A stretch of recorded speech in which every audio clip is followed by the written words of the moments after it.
The Scirocco. Though it began in the mid-70s, the Scirocco really gained popularity with its Mark II generation in the early 1980s. These cars were known for their unique styling and slight resemblance to the Porsche 944 of its day, and packed a powerful punch with the introduction of the 16-valve engine. Today, it is a rare find, and finding a well-taken care of Scirocco is even harder. Hi, I'm Dave Stein. I drive a 1985 Scirocco. Hi, my name's Andrew Hayden, and I also drive a 1985 VW Scirocco. It's got a 1.8T with a GT 3076R with Dahlback intake manifold. It's got a 2.5-inch stainless steel Tectonics with Borla muffler. That's the heart of it, I guess.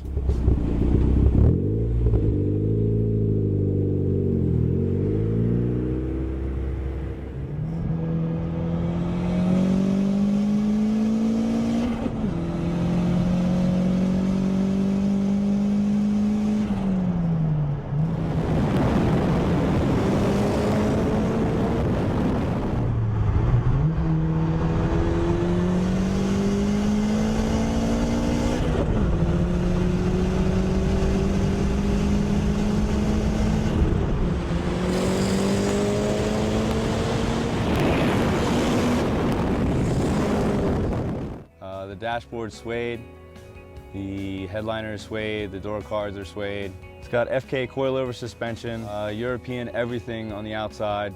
It's got the BBS RMs, they're 7.5 front, 8.5 rear. The list is quite long. Yeah, my car isn't exactly as modded, but it's got the whole Euro headlight setup, quantum grille. It's got pushed-in NA bumpers, which are just modded stock US bumpers. The whole car is satin black. It's got a Nissan 300Z hood scoop. It's lowered on TA Technic coilover suspension. It's got Corbo race seats, stock motor, 332 something thousand original miles. Something ridiculous. The Trooper. The Trooper. The Volkswagen Audi scene is not really about the fastest car, the best car. It's more about getting together and just having a good time. It's more about the friends that you make. The best part about driving a Scirocco is definitely on back roads, twisty turny stuff. Driving on the highway is great too. It's a very solid feeling car, very nimble. I mean, you really feel like you're driving the car. The Scirocco is a limited production VW. There wasn't a whole lot of them made. You don't see a lot of them anymore, and they're just really fun to drive. Like, you won't ever really know until you get behind the wheel of one. The Corrado was supposed to be the 3rd generation Scirocco. That was the original plan when they first started designing the car. I have a Corrado also. It's just a different beast.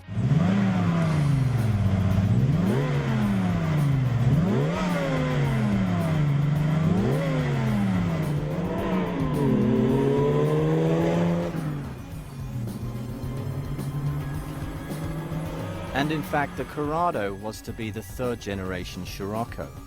Its newly styled body and array of new features took Volkswagen to a new level and has become one of the most iconic and sought-after cars to any Volkswagen enthusiast.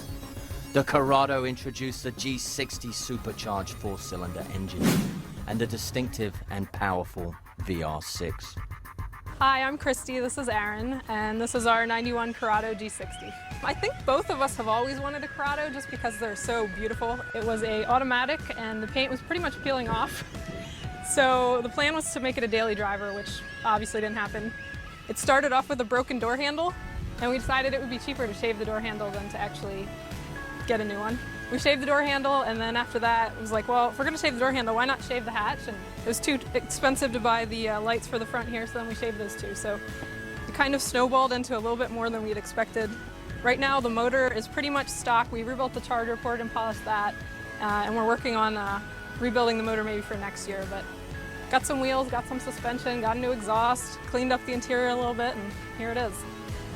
Just the color of the car is pretty. Just Corrado's just gorgeous. Timeless style. For 1991 or a 17-year-old car, 18-year-old car, it still handles as well as my 2000 GTI and our 2000 Audi TT. It's a really really good handling car. It actually has a speed-activated spoiler. Once the car hits about 40, 45 miles an hour, the wing comes up in the back, which, from my understanding, is pretty advanced for 1991.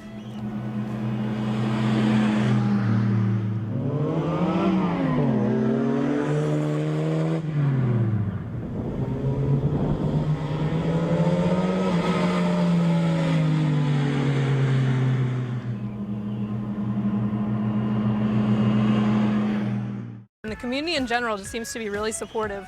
I've never met such a group of nice people. Everybody's willing to introduce themselves, tell you their names. Never met a group of people that were so welcoming to us. I know we were new and didn't know anybody, and we'd show up at shows and people were very welcoming. So this is just a great area. We do a lot of nice charity work with the Dub and Rub, the breast cancer show, the Central Pennsylvania VW and Audi. We do the Toys for Tots every year. So it seems like we're very involved in the community and everybody seems really welcoming.